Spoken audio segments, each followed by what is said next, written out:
Good evening, everyone. Thank you for joining this evening to talk about how lupus affects young adults and pregnancy. We are here with Dr. Manish Dugar, who is a senior consultant rheumatologist at Apollo Hospitals, Jubilee Hills, Hyderabad. And this webinar is supported by Biocon Biologics. Quick introduction for those of you who don't know us. I'm Aparna Mittal. I'm the founder of Patients Engage. And Patients Engage believes that if patients and their family caregivers are better informed about their condition and how to manage that condition, then they will interact and engage with their own health better, as well as feel empowered to make informed decisions and make right choices. Um, so as I said, we this is the third in the series. We had done Understanding Lupus with Dr. Nilesh Nolka as our first, and you can find the recordings on our YouTube channel. We've done Managing Lupus Complications with Dr. Pradeep Kumar Sarma from Guwahati, and today we have with us Dr. Manish Dugar. He's done his medical degree and medicine training from the prestigious Christian Medical College, CMC Vellore, and he's done his rheumatology training from Australia, and he was awarded the Fellow of Royal Australasian College of Physicians in 2010.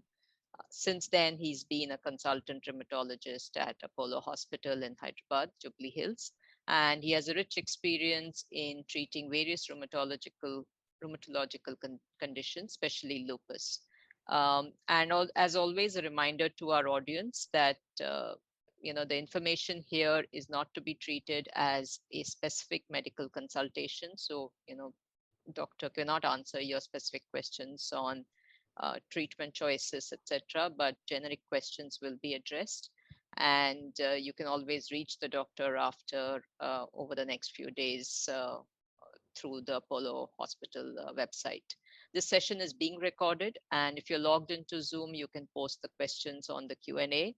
And if you're watching us on Facebook or YouTube, you can post them on the live feed, and we will pick it up during the session. And you can always write to us at editor@patientsengage.com to give us any feedback or share your experience. And as always, you can find us on social media pages. We are on Instagram, Facebook, Twitter, and YouTube. So I will stop sharing, and we have a lot to cover. So let's get started. And thank you once again, the audience, for spending your Sunday evening understanding your health better. And thank you, doctor, for taking the time on a Sunday to address these questions. So the first question really starts with what is the typical age? Let's focus on lupus and young adults first. And, what is the typical age when lupus starts? And is it typically the same for men and women? So thank you, Aparna, for those kind words of introduction. And the question that you have asked is quite pertinent. The problem of lupus can start anywhere from the teenage years, so starting from 14 or 15 years, and can affect the patient up to their childbearing age, so around 35 to 40 years. Now, this condition is 9 times more common in women than in men. The age of onset in men and women is equally the same. And very rarely, after the age of 40, 45 also, patients can develop lupus. But the manifestations, the symptoms are a little different when they get it at a younger age. So as such, the disease only happens after the teenage years starts. But younger patients and older patients are a rarity and not very common. Right, right. And you said that 9 out of 10 cases of lupus affect women. So how does it typically affect their quality of life based on your experience? What are the main challenges they face? And yeah. So the biggest challenge that patients with lupus face is the delay in diagnosis. The way lupus presents is manifold. It has multiple symptoms, affects multiple organs. So by the time they reach a diagnosis, a good few months and even a few years may have gone before they are diagnosed. Right. So if the symptom is involving a particular organ, let's say, involves the joints, then their mobility can get affected. If it involves their skin and causes rashes, then obviously their self-confidence, their personality, those things get affected. And if they have a major organ involvement, which is the kidneys or the heart or the lungs, then there could be a threat to their life. So, as a rheumatologist, what we tend to do is see the patient and then classify, do they have a mild disease, do they have a moderate disease, or they have a severe disease, and then go on to offer treatment accordingly. Right. And you said that it could be mild, it could be moderate, it could be severe. What are some of the symptoms that, first of all, what are the symptoms that they're seen when it's mild? And, when do these symptoms start to affect their lifestyle? So, because lupus is a chronic condition and it is most of the time insidious in onset, so it may take a few weeks or a few months to show its signs. Most patients initially may have a little bit of a flu-like symptoms where they may have low-grade fever, they may have some arthralgias, joint pains, muscle pains, and progressively over time then develop other things like a rash on the face, which is typically a butterfly-shaped rash on the nose and the cheeks. They may develop some weight loss. They may develop joint pains, swelling in the joints, early morning stiffness, and then, if more severe, have high blood pressure, swelling in the legs, and so on. So Right. initially, it may be that they are not able to function as well as how they were earlier doing. So they may lag in their school homework or their jobs. They might take more sick days. And as the disease progresses, they then tend to seek help and then get diagnosed either early or late. So definitely the quality of life is affected. And the earlier we diagnose, the earlier we treat them, they are back on track and go back to their usual routine. So, so if they are diagnosed early or, even in moderate stage, can they get back to a you know, reasonably productive and functional life with treatment? As if you look at multiple diseases which have chronic course, Hmm. whenever the disease is mild, the medications tend to work better, because if the disease is mild, we are able to control it faster. Right. If the disease is severe, we have to use more medicines, and control also takes a longer time. Hmm. So our focus as rheumatologists would be to make the patients aware as to, if these symptoms are there and they are persisting for 6 weeks, 12 weeks, we are not reaching a diagnosis, then we need to look at an autoimmune cause for the symptoms of the patients. Now, if Right. the patient has a mild disease, then we may use simple medicines to control it. But if the patient has moderate or severe disease, then they may need hospitalization, they may need injections, and more specialized treatment to control the disease. Now, Right. what treatment options we had in the 1980s and 1990s, and now it's the 2021, the treatment also has changed dramatically. Our confidence has changed. The drugs that are available are much better than what we had earlier. So definitely the patients, once they are on track, they have a diagnosis, they have a risk assessment, and they are on treatment, within a period of, let's say, 6 to 12 weeks, most of them show a good response and they are back to their normal activities. But they have to remember that this treatment is going to be long term, and there is no full stop that we can do after 3 months. Yeah, I think this was one of the points we discussed uh, before as well, and I think it's important to highlight is, often people think that, okay, I'm better now, and then they stop their medication. So if you can just quickly, uh, you know, r- reinforce the point on that, it'll be useful for the people watching. Sure, sure. So again, if to put it in simple words, the medications that we give to treat lupus, or for that matter, any autoimmune disease, we are trying to control the overactivity of the immune system. Now, if the immune system is controlled and the symptoms disappear and we stop the medicines, what is the outcome? The immune system again starts working over time and the Right. symptoms come back. So, if we continue the treatment and the response that the patient gives, accordingly, we reduce the medicines or adjust the medicines. And our aim is to give the least amount of medicines to the patient so that we can control the disease. So rather than putting them on some 7, 8, 10 medicines for the rest of their lives, If they are better, the disease is controlled. Some of the patients might be just on a couple of medicines to control their disease. So it's like, having this medicine to control your disease and having a good quality of life. That's the trade-off that they have to do. I'm going Right. to take a couple of medicines and I'm going to lead a normal life, or I'm going to stop them and I might land up in trouble in the next 6 to 12 months. Right.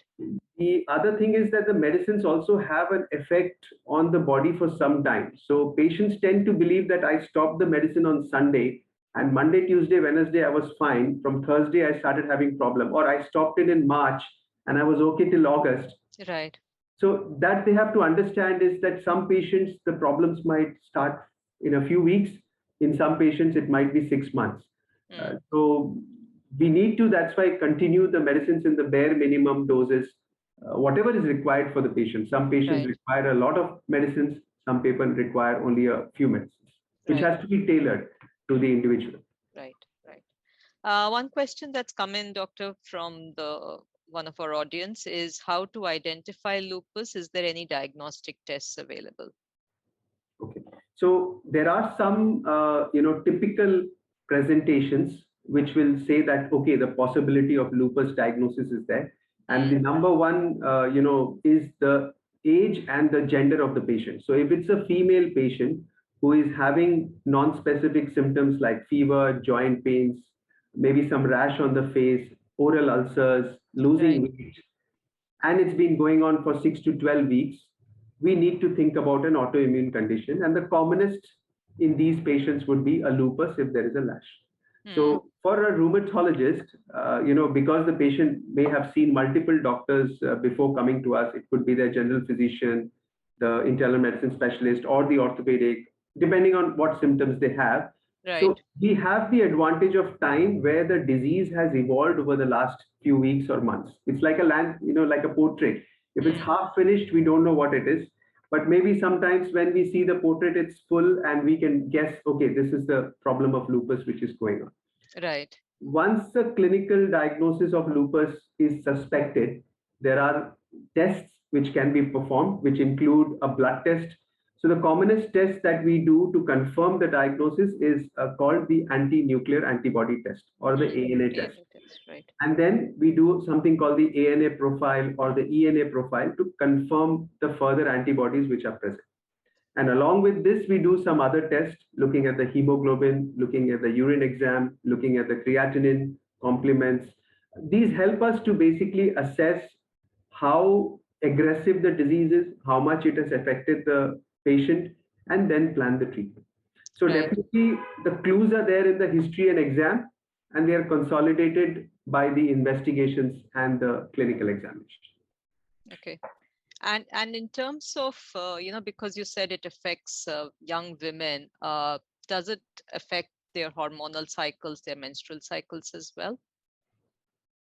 So the hormonal cycles are very, you can say, susceptible to a lot of things. Women may have noticed that the cycles become irregular because of emotional stress, because of physical stress, or because of some medications, or because of some diseases like thyroid.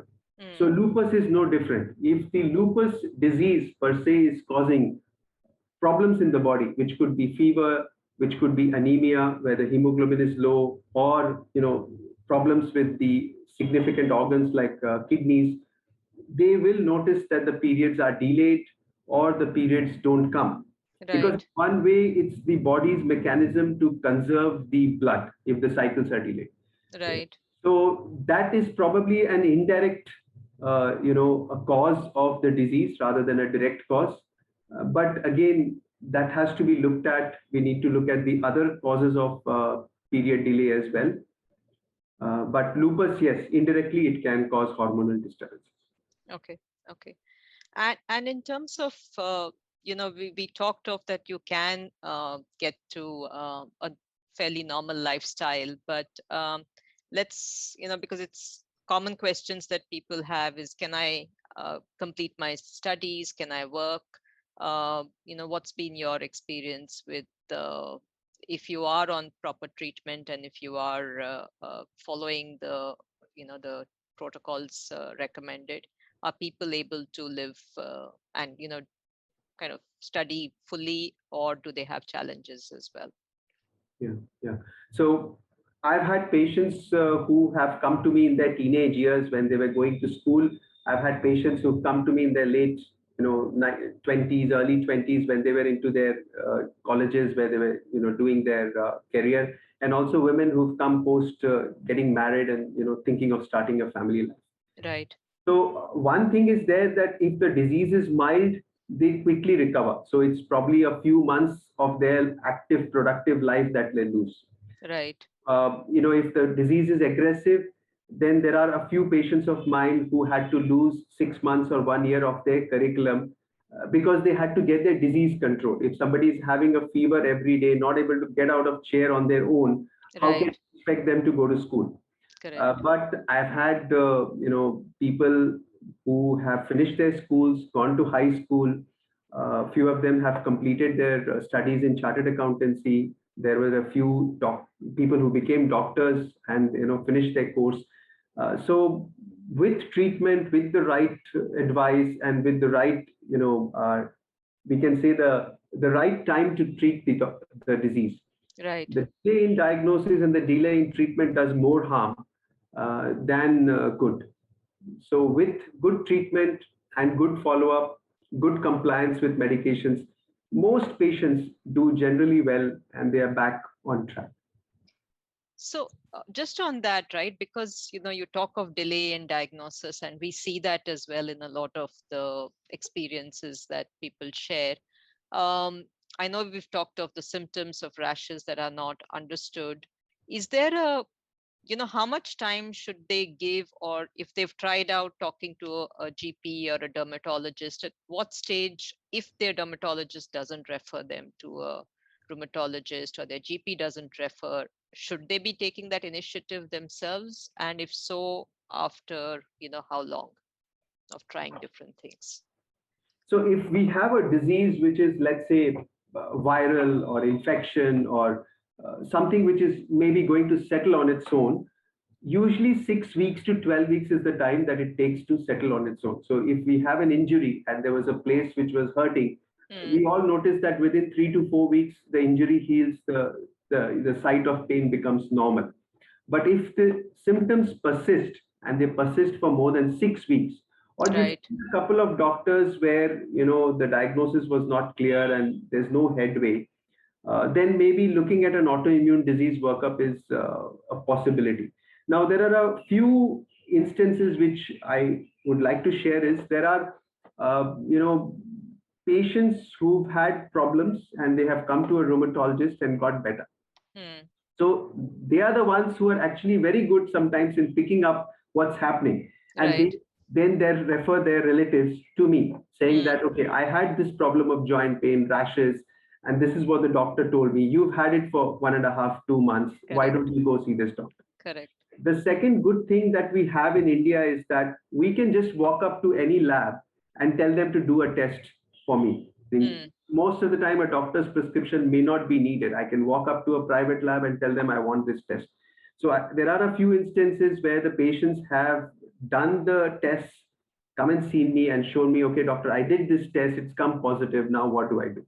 Right. And the last thing is, I have some educational material which is outside my room in the hospital, where I have highlighted a few diseases like psoriatic arthritis, rheumatoid, lupus, spondyloarthritis. These are four diseases where I have put some posters and I have put some simple, symptoms and some pictures.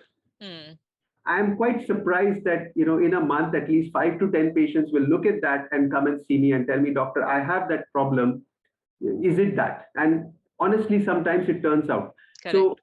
patient awareness, talking to other relatives who might have, underwent this, gone through these problems, and sometimes maybe doing a blood test out of their own. But some patients do it, some patients don't. Right. Right.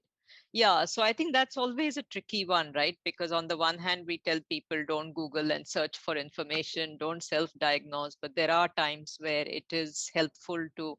I guess the point is it's worth kind of looking out for these symptoms and looking out for causes, but don't do the ultimate diagnosis, Correct. then go and see your doctor, right? And figure out what the treatment, the diagnosis and the treatment is.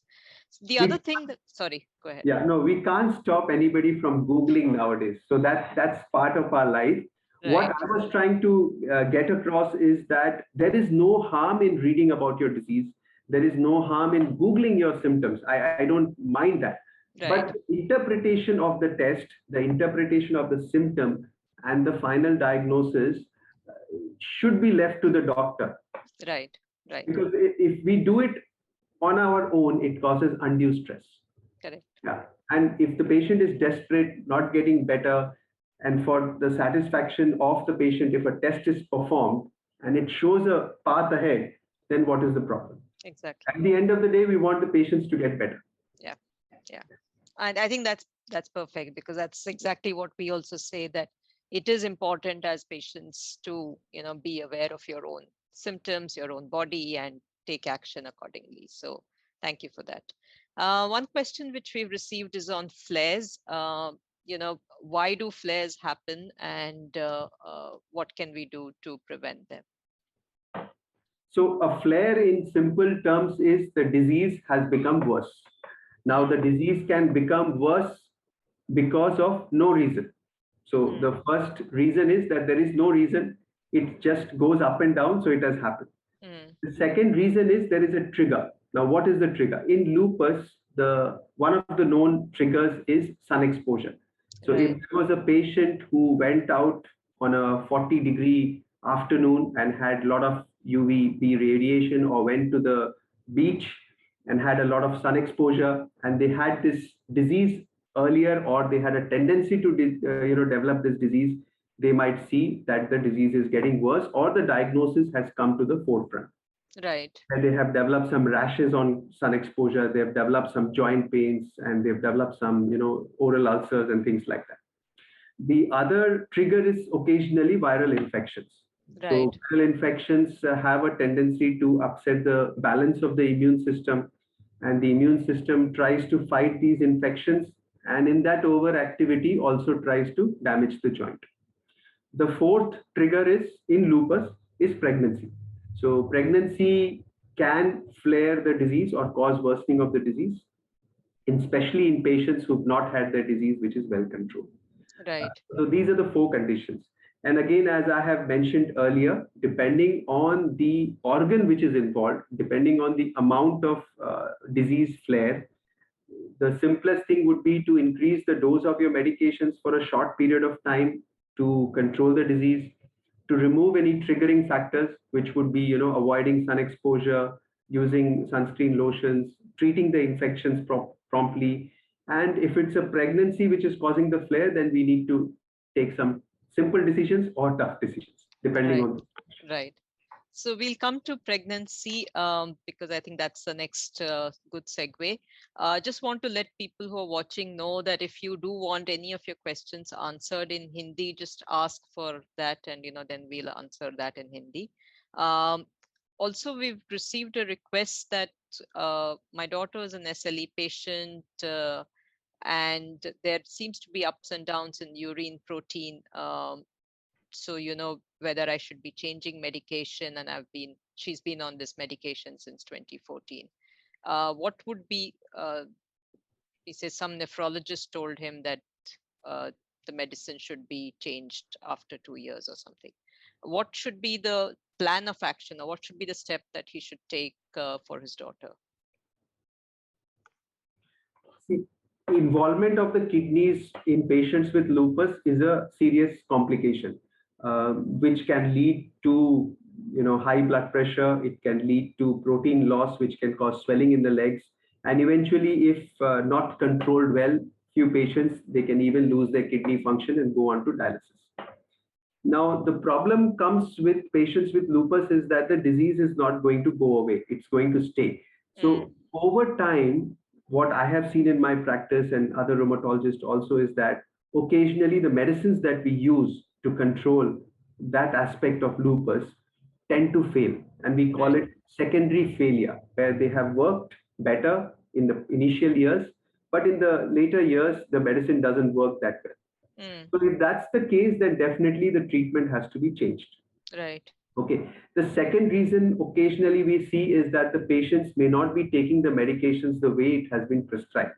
So Mm. if there was a compliance issue, then obviously the disease will not be controlled. The third thing is that for lupus, we have some special medications which are called biologics, rituximab, which is available for a certain category of patients who will benefit from it. So somebody who has kidney problems, which is not responding to usual medications, or some other complications like the loss of blood, where the blood is getting destroyed, or platelets are low. These special medicines are useful and they provide good control. Uh, the the care of the patient who has lupus nephritis has to be done by both nephrologist and the rheumatologist, because there are some things the nephrologists are very good at and there Mm. are some things which the rheumatologists are very good at. If we try to control the disease with one doctor, there will be some lack of care. It won't be complete. Right. So I think what I would suggest this patient is to probably visit the nephrologist and the rheumatologist again, see the level of the activity, and then plan the treatment. Treatment. Thank you. Thank you. I think that that should answer that question. So let's talk about how lupus affects pregnancy, or how pregnancy affects lupus. Um, the first question which we receive very often is, I have lupus, is it safe for me to get pregnant? Okay. So the straight answer is yes. Okay. But there are some caveats. The first thing I want to share is that lupus does not affect the fertility of the patient. So the Mm. disease lupus is not going to affect the chances of a lady becoming pregnant, but it can affect the success of the pregnancy. Mm. So the general dictum or the general rule of the thumb is that the lupus has to be controlled at least 6 months before pregnancy is planned. So there Right. are patients who just land up in the consultation chamber and say, I'm pregnant, 4 weeks, 6 weeks, now what do I do? That is Mm. absolutely wrong. So the discussion has to be there with the doctor that, okay, we are going to plan pregnancy in the next 6 to 12 months. What are the medications that we need to focus on? What are the aspects that we need to focus on? Right. So, what I tell my patients is that yes, you can plan, but 6 months your disease has to be quiet. There are certain medications which need to be changed before the pregnancy is planned. So that will take 3 months to 6 months for a rheumatologist to sort it out. The the other thing is to look at what is going to happen to the pregnancy. Now, almost 10% of all pregnancies can result in miscarriage. Mm. This number becomes 20% in lupus. A small percentage people have a intrauterine death, or the baby dies after 16 weeks to 34 weeks of pregnancy. Now this number can go up to 4-5% in lupus. Sometimes the patients have the baby is not growing well, or the fetus is not growing well inside the womb, or they may develop some complications like high blood pressure and other things. So Right. these are the things that we need to talk to them before. Any pregnancy in a patient with lupus is going to be a special pregnancy, which means that it needs special care. Now, I don't want to use the word high risk because it tends to, give this anxiety and worry that, okay, this is going to be trouble for me. But Mm. what I tell my patients is that this is a special pregnancy. You need to take special care. I need to take special care. And the gynecologist who's treating you also needs to take special care. Right. Yeah, so I think that was the next question is, do they need to stay in touch with both the gynecologist and the rheumatologist? And, you already said 6 months before, 6 to 12 months before, they should be having this conversation with the rheumatologist. Do they need to talk to the gynecologist from before, or they can talk to the gynecologist once they get pregnant? So if the patient is having regular cycles and they are otherwise well, there is no problems in terms of, let's say, obesity or increased weight, or polycystic ovarian disease where there is irregular cycles, or some other gynecological issues, then Right, it's okay not to contact the gynecologist from before. right. Okay, but if they have any issues like this, where the cycles are irregular, there is some problem during the menstrual bleeding where it's high or low, then it's always good to take their opinion. Now, as a rule, what I tell my patients is that there is no harm in taking a consultation, because one, the patient gets introduced to the gynecologist. They assess, are they comfortable with this gynecologist? Are they going to, follow up with them, or there is going to be a change in plan? Second is that the gynecologist may give them some medicines to improve their, fertility, or improve their chances of becoming pregnant. There are some medications that we give in the pregnancy planning, like folic acid supplementations, which Mm. both me and gynecologists are giving. So Right. some minor, points which may affect the successful outcome of the pregnancy can be addressed. During the pregnancy, definitely the gynecologist is probably the number one treating doctor, because they are very well versed at looking at the baby's health, the problems which the ladies have. But if there is any medical aspect in terms of blood pressure, in terms of lupus flare, Mm. then it's the rheumatologist who comes, in the forefront. But it's always a shared care between the rheumatologist and the gynecologist, and they have to, meet both of them. And the frequency of meeting the gynecologist is obviously more than the rheumatologist. Right, right. Yeah, so that was the next question is, some of the risks with pregnancy in any case tend to be things like diabetes, gestational diabetes, hypertension, preeclampsia. Uh, with lupus, are these the ones to watch out for? Are there other complications that people need to anticipate and be prepared for? Okay. So, in spite of the disease being very well controlled, a small percentage of patients may experience a worsening of their disease during pregnancy. Mm. In spite of the best treatment and the best medicines and the best possible care, because some things are not predictable.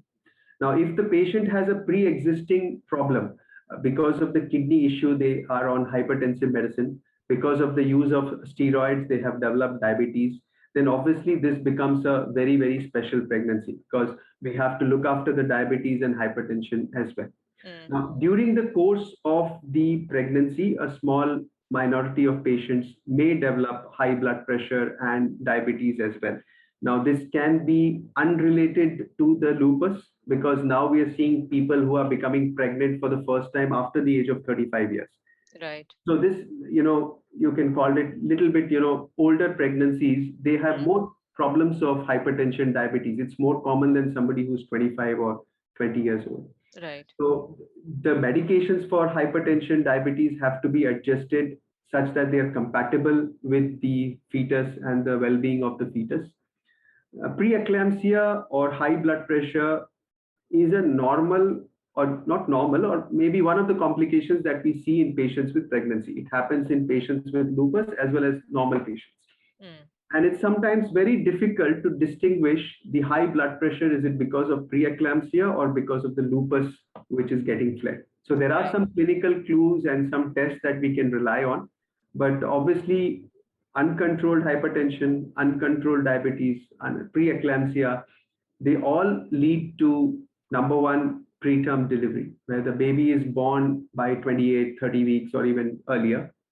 Second is intrauterine growth retardation, where the baby's weight is less, the baby is Right. not growing well, and rarely it might end up in the death of the baby. So Right. these are the few complications that we don't want the patients to have, and we try to address it. Right.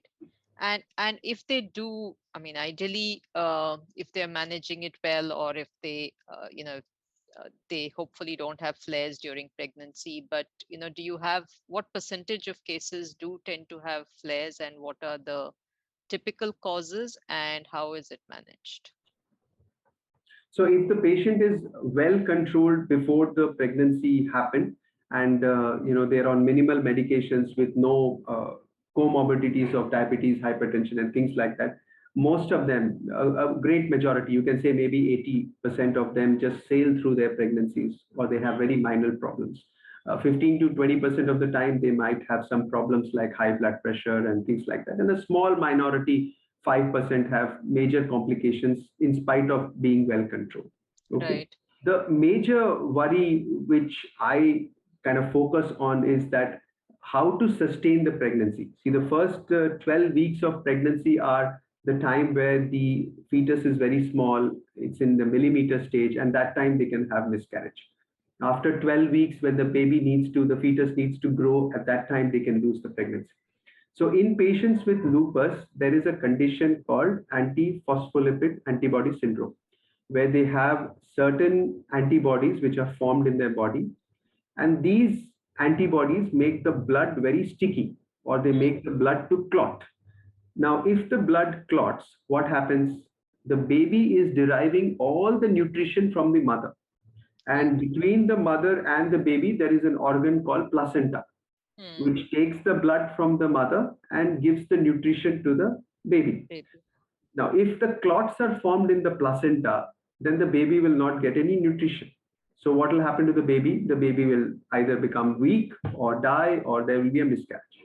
So, in patients with lupus, we specifically, during the time that we counsel them for pregnancy, we look for these autoantibodies. It's a simple blood test, we do it.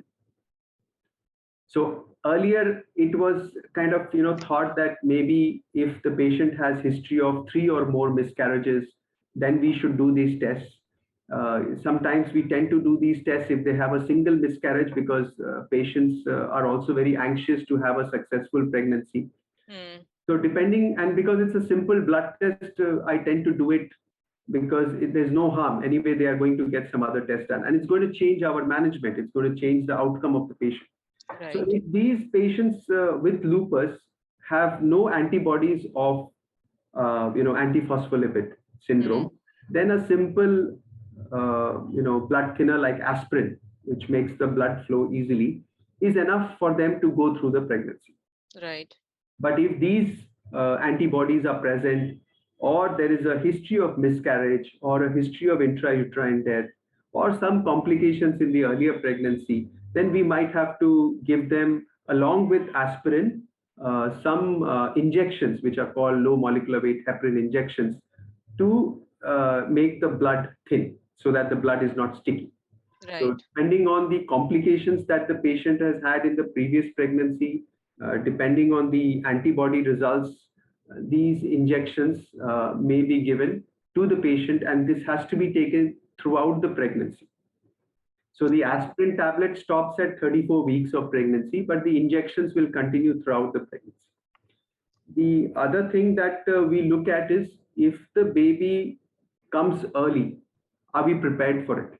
So at Mm. the end of 33, 34 weeks, we give an injection of a steroid called betamethasone to mature the lung of the baby, so that if the delivery happens at 35, 36 weeks, rather than 37, 38 weeks, the baby is prepared, the lungs are mature, the baby is safe to come out. Right. So these are the few things which the gynecologist and the rheumatologist do as a team to foresee if there are only going to be problems and act accordingly. And for the smooth execution of the pregnancy, give some medication so that the nutrition of the baby is not compromised. Right. Right.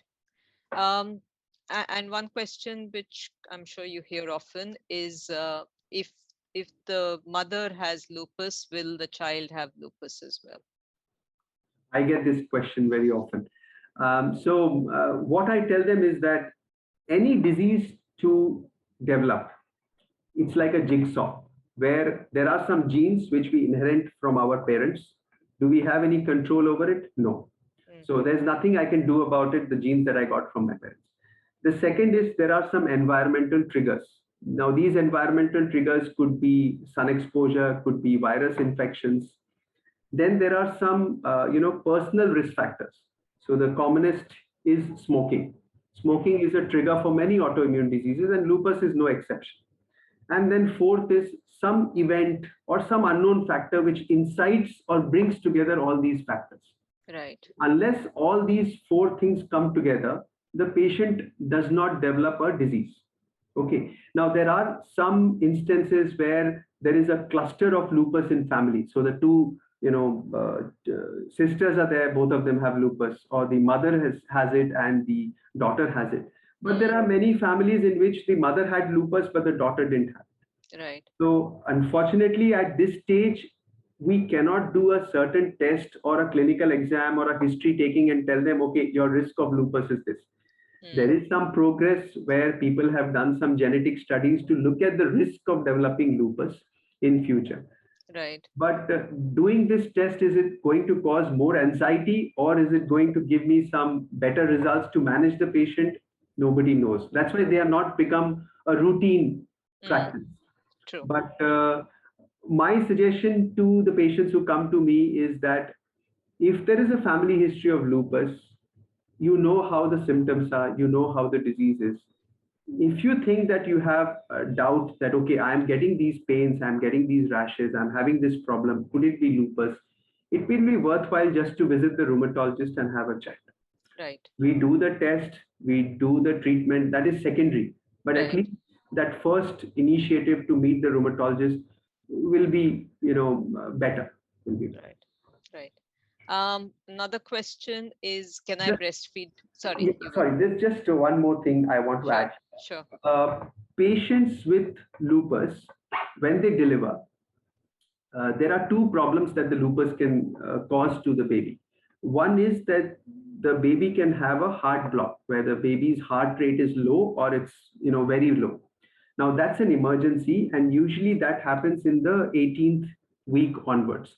So in patients with lupus who have a particular antibody called SSA or Rho52, which can cause this problem, we advise that they have a fetal echocardiogram from 18th week onwards to look at the heart of the baby.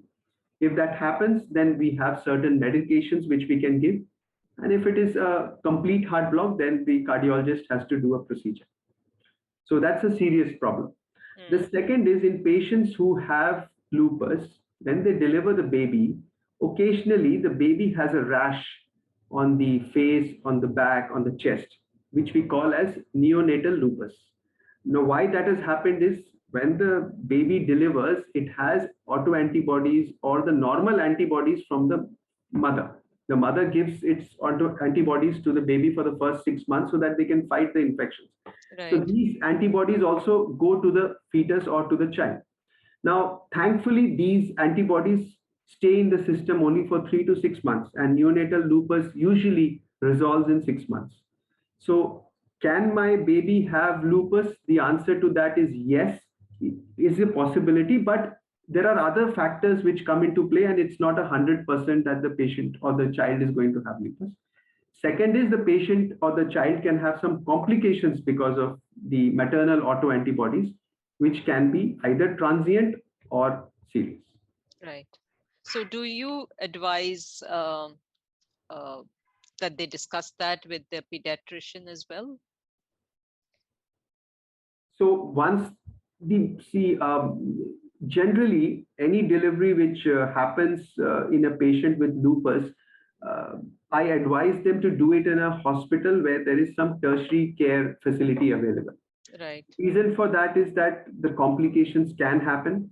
The second is the doctors who are working at the tertiary care hospital have some experience in dealing with these patients. Right. So they are tuned to what to expect or what not to expect. So definitely in our hospital, I share a very close relationship with a team of gynecologists who generally look after my patient, pediatrician, and myself. So we definitely talk with each other and we look for these problems in the neonate or the child who is born. Right. It's just a simple clinical exam where we just need to turn the baby over, look for a rash, and things like that. Okay. So Okay. definitely a screening is required. And patients, who have a normal, child who is born, the child is should have vaccinations as per the schedule. There's no Change in that. limitations or Right. changes in that. The vaccinations should proceed. Okay. Okay. Um, One other question is, can I breastfeed my baby if I have lupus? Okay, so again, the short answer for that is yes. Mm. Any patient of lupus, if the disease is well controlled and they are on medications which are safe for breastfeeding. Right. So if the dose of steroids is less than 20 milligrams, there's a medication called hydroxychloroquine, or if they're on any blood thinners like aspirin, or they are on medications like tacrolimus, all Mm. these patients, it is safe to breastfeed. Right. There are some medications which are more powerful, which we need to give these patients to control their disease, like mycophenolate or cyclophosphamide, or if the dose of steroid is more than 20 milligrams or higher, then in that case we have to maybe stop. If the dose of steroid is more than 20 milligrams and they're taking it in the morning, then they can breastfeed 4 hours after taking the dose. So maybe in that period of time, the artificial milk or some supplementation has to be given to the baby, but the rest of the day, the mother is free to breastfeed. Right. Again, these things are usually discussed in the last few weeks of the delivery, Right. unless something catastrophic happens or there is unplanned delivery. But from the 28 weeks onwards, uh, me and the gynecologist are kind of counseling the patient regarding breastfeeding and care after delivery.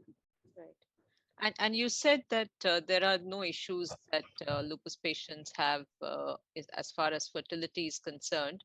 But if they do have, fertility issues, or they're having challenges conceiving, is it okay for them to use ART assisted reproductive techniques? Okay, okay. Yes. So in general, the amount of infertility which is there in the society right now is much more significant than what it was 30 years ago. Correct. Now, there are a lot of theories about why that has happened. Is it because of the stressful life that we live in? Is it because of the toxic food that we eat and Mm, the toxic environment that we live? Is it because of the lack of exercise or the wrong choices of food? There are a lot of things. It can go on and on. Okay. right. Right. So, in patients with lupus who have fertility issues where they have not been able to conceive for a long time, yes, assisted reproductive techniques are useful and they have been tried in lupus patients as well. There is a very small, I won't say it's a very significant, but a small percentage of patients who may develop a flare or a disease worsening because of the hormonal treatment or the various treatment which is given through the assisted reproductive technique. So that Right. aspect has to be, borne in mind. The second thing is that, again, when they are going for this assisted reproductive treatment, the medications, are they compatible with the pregnancy and the pre-pregnancy? That has to be seen. Third, the success of IVF, again, does not have a direct relation with lupus. If the lupus is well controlled. So if the lupus is well controlled, patient is on minimal medications, doing well, then that patient should be considered like a normal patient, and the success, the complications, the other aspects of the IVF remain the same. Remain the same. Yeah. Right. Okay.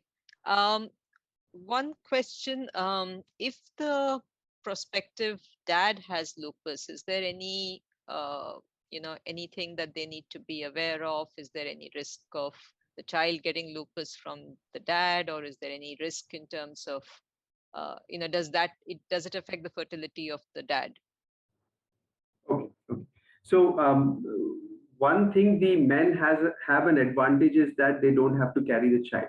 So Correct. the medications which the man or the male member is taking does not have a direct impact on the growing fetus in the mother's womb. Okay. Mm, But obviously, as we discussed earlier, the causes of infertility, especially where the sperm count is reduced, or there are some other problems which are leading to fertility, have risen. right. In male members or in patients, male patients with lupus, if the lupus again does not have any direct effect on the fertility, Mm, but there are some medications which they may be on or they might have used in past, which may adversely impact the amount of sperms that they have. Now, right. if that's the case, then the medication can be adjusted. There are some supplements which can be tried to improve that. So if a couple, either male or female, who has lupus and they have tried for natural pregnancy for 6 months and they are unsuccessful, then definitely I ask them to go for a checkup with the gynecologist. Look at the correctable factors in the in the husband. Look at the correctable factors in the female person, the wife, and then take it from there. Right. But males have an advantage that they don't. They're not carrying the child, yes. Yeah, so they can probably take the medications and not worry about complications to the Right, baby. right. We've received a couple of questions. One is somebody is talking about a lupus patient who's been on medications for last 6, 7 years, still has a lot of hair fall. Does hair fall stop? Does it continue? Do they need to relook at the medication? Okay, so hair loss is a very troublesome symptom. It's not serious, but we are all troubled by it. Mm, Even as if you ask me sometimes when I look at my hair loss, I am also troubled. What I had 15 years ago and now is different. And there are a lot of reasons why hair loss happens. Okay, so the simplest reason in a patient with lupus is the hair loss is because of lupus. mm, Patients tend to have loss of hair. The quality of the hair is poor, so the hair is brittle and it breaks very easily. And they can have a certain skin lesion called discoid lupus, which mm, can happen on the scalp, and it can cause contracture or disfiguring of the scalp where the hair loss can be permanent. So they can have patches of rash on the scalp where the hair loss can be permanent. So if right. the disease is causing the hair loss, the answer is control the disease. Mm, So that's very simple. But it's not that simple in the practical sometimes because the disease is aggressive. So we have to use certain special medications or topical treatments as advised by gynecologists. Now, there are some other reasons for hair loss, which are different from lupus. The commonest being in women, iron deficiency anemia. So if they have a low hemoglobin, low iron, it causes that. Look at hypothyroidism, if their thyroid dysfunction is there. mm, The third could be something, which is not related to medical, but the quality of the water that they are using or the products that they are using, something like that. So how we tackle hair loss is and also the medications that we use for lupus, like methotrexate or mycophenolate, they can have this side effect of hair loss. So again, if it's the disease, control the disease well. If it's the medication, then either reduce the dose or change it. If it is anemia, hypothyroidism, then look at that. And finally, we will give some nutritional supplements, high protein diet, iron rich diet to look at the hair loss. right, right. One question is because somebody seems to be quite concerned about needing a biopsy. Is a biopsy required in certain cases for lupus patients, possibly with nephritis? Yes, absolutely. The biopsy actually gives us the direction of treatment. It gives us the amount of damage which has happened in the kidneys, how much of it is correctable, how much of it is not correctable. But before the biopsy is performed, the patient has to be stable. So the hemoglobin has to be optimized, the blood pressure has to be optimized. If the patient has swelling in the legs, swelling in the abdomen, there is free fluid, that has to be controlled. The commonest biopsy that a patient of lupus undergoes is a skin biopsy or a kidney biopsy. And both of them are extremely important in confirming the diagnosis and guiding the treatment. And it's not just a one time, right? Sometimes the doctor might ask for multiple biopsies, or is that not common? See, multiple biopsies is uncommon. It's not that every patient of lupus is having multiple biopsies. So, in my practice as a rheumatologist in the last 15 years, there are only a handful of patients who've had two or more biopsies. Now, Mm, when do we do a repeat biopsy? One is when we have a doubt if the kidney problem is because of lupus or something else. right, Now, over the years, when the patients have been on treatment for lupus, they have also become older. The chances of hypertension and diabetes related kidney disease is also there. So, to right. differentiate between diabetes, hypertension causing kidney disease, or lupus causing kidney disease, a repeat biopsy is needed. Second is when the treatment that we have given for the kidney problem fails. Mm, So, are we on the right track? Is there something that has changed from the last time to this time? Then a repeat biopsy is needed. The right, third is if the biopsy which was done on the first instance was poorly performed because of technique, because the sample was not good or the reporting was not good, and there is a doubt. And so these are the three reasons why a repeat biopsy can be asked. Right. Okay. Um, I think we've pretty much addressed most questions. Is there anything specifically, doctor, that you would want to, or any words of advice that you would want to give to our listeners? Sure. I have, probably I would tell my patients a couple of things, which I tell in my clinic as well. The first thing is that if a diagnosis of lupus is made, um, and the doctor tells you that, okay, this is the diagnosis and this is going to be a long-term treatment, we all get upset about it. Why me? Why not somebody else? And how can I take medications for, so many years or for the rest of my life? So what I tell them is that why you, the answer nobody knows.